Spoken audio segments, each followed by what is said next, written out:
Bonjour et bienvenue dans cet épisode bonus du podcast Tracker.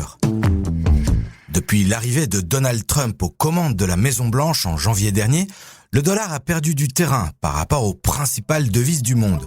Rien que par rapport à l'euro, on parle d'un repli dépassant les 10% depuis le début de l'année.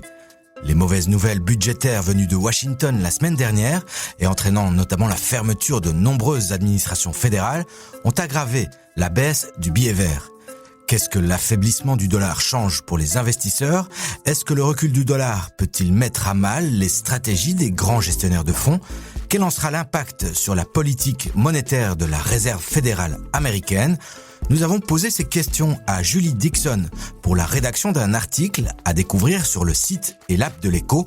Je vous propose d'écouter l'entièreté de l'interview réalisée avec la très expérimentée directrice des investissements de Capital Group, l'une des plus anciennes et des plus grandes sociétés de gestion d'investissement au monde.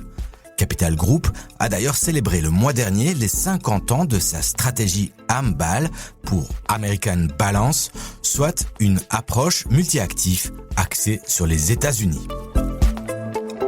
Vous travaillez pour Capital Group qui s'est fait notamment connaître pour sa fameuse stratégie AMBAL dont on fête les 50 ans cette année en 2025. Est-ce que c'est une stratégie qui est encore valable dans le contexte actuel ? Oui, alors c'est vrai que la stratégie AMBAL, ou American Balance, telle qu'on l'appelle, est une stratégie qui a été fondée il y a 50 ans, qui a encore beaucoup de relevance aujourd'hui, parce qu'en fait, elle essaie d'adresser plusieurs soucis à travers les investisseurs. Le premier, c'est qu'ils cherchent à avoir de la croissance, surtout aux États-Unis, ce qui est une des choses primaires que recherchent les investisseurs quand ils investissent surtout dans les marchés actions américaines. Deuxièmement, qui ont très peu de tolérance vis-à-vis le risque. Et c'est un fonds qui offre la croissance avec beaucoup moins de volatilité. Et troisièmement, qui aussi recherche un petit peu la dividende, qui ne veut pas sacrifier la dividende juste pour rechercher la croissance. Donc, c'est un fonds qui a trois objectifs primaires. La première, c'est un objectif très conservateur, c'est de conserver le principal du fonds ou le capital du fonds. Deuxièmement, c'est de pouvoir donner de la croissance à la dividende. Et troisièmement, c'est la croissance du capital et la préservation de la dividende aussi. Donc, c'est un équilibre de conservation principale, de croissance et de revenus dans une stratégie qui est uniquement exposée aux États-Unis.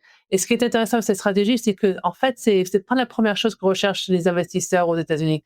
Quand ils investissent en actions, ils cherchent la croissance, la technologie, tout ce qui est lié à l'innovation sur l'intelligence artificielle et ce fonds offre ces aspects-là, mais aussi avec une très grosse, entente sur le risque, la volatilité, qui leur permet en fait de naviguer des marchés qui sont aujourd'hui assez volatiles. Et on voit aussi que les investisseurs continuent de privilégier les actifs risqués, notamment dans la big tech américaine. Il y a vraiment beaucoup d'espoir dans l'IA. Quel est le type d'allocation qu'il faut privilégié parce qu'on voit quand même que le dollar, son recul tend à se poursuivre et que l'inflation a du mal à se résorber complètement. Oui, alors ce qui est intéressant, c'est qu'en fait, on n'a pas besoin d'être surpondéré, par exemple dans la technologie, pour en fait surperformer le marché. C'est tout à fait possible d'avoir un fonds qui est moins exposé sur les actions et encore moins exposé en technologie, parce que même dans la partie actions, on est sous-pondéré en technologie. Et malgré ça, de pouvoir surperformer quand même à travers des allocations, à travers le marché. Donc, ça comprend les actions, par exemple, de santé, le renouvellement de la renaissance industrielle avec des investissements à travers la construction de fabriques de recherche de data, sur tout ce qui est l'infrastructure, tout ce qui est même le secteur aérien et de défense.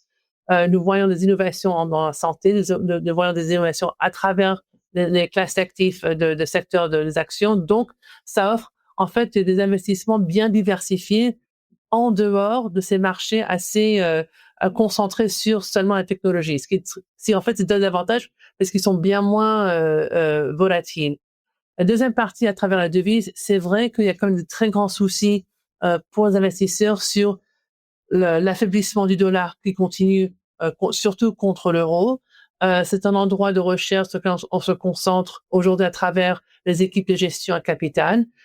Et le point de vue de cette partie-là, c'est que malgré cet affaiblissement du dollar, on prévoit, enfin, on a la confiance que la croissance économique et même la croissance de bénéfices à travers les compagnies américaines peuvent être supérieures à celles de l'Europe malgré l'affaiblissement du dollar. Donc, il y a quand même un équilibre entre la croissance aux États-Unis du marché et de l'économie par rapport, disons, à l'affaiblissement du dollar par rapport à l'euro. Donc, c'est comme des équilibres qu'il faut constater. La troisième partie, c'est vrai que c'est l'inflation. Elle reste aussi un souci qui est très lié, en fait, à l'affaiblissement du dollar.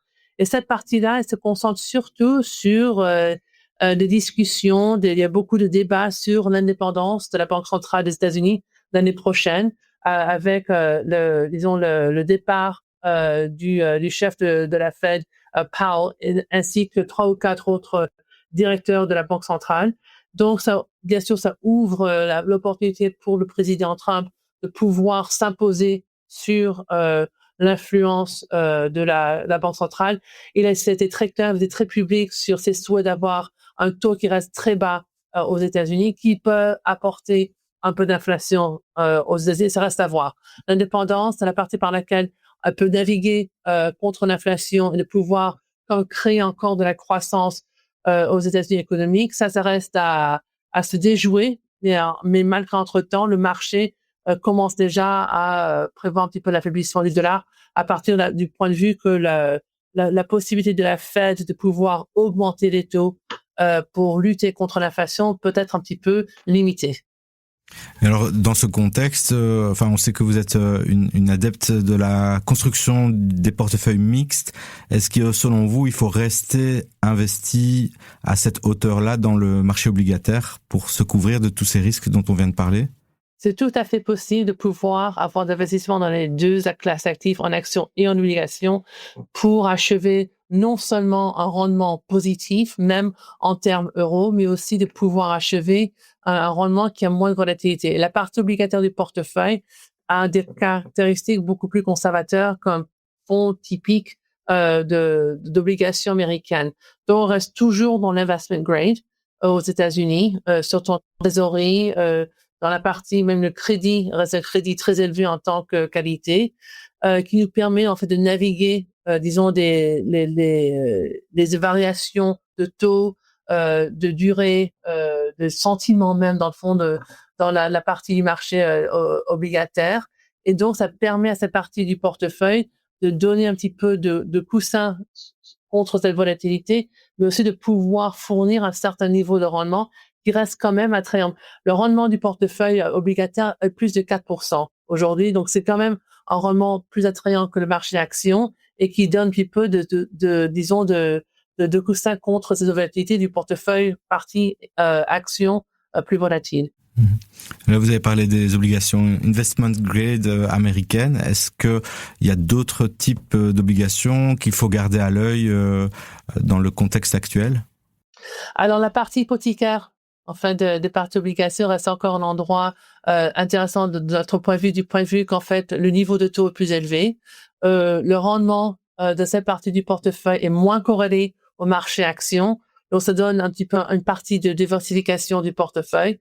Et donc, ça nous permet de naviguer aussi une partie du portefeuille sans avoir autant de réactions par rapport aux réactions actions quand les taux changent, quand il y a de nouvelles qui sortent à la Maison Blanche, de nouvelles réglementations contre certains secteurs d'activité. Donc, ça nous permet d'avoir un portefeuille bien diversifié et diversifiant à travers le fonds.